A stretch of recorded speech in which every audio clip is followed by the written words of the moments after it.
Hey, what's up, YouTube land? This is your boy Inferno Zodiac Gamer.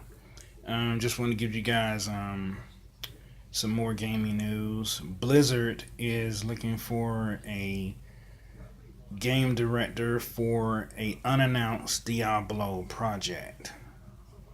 Obviously, they must be working on a new game. We don't know the certain aspects or release dates as of yet, but they have to find a game director so they can deliver some news on it.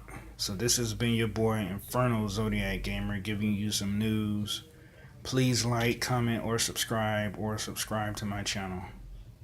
This is your boy Zodiac Gamer signing off. Peace.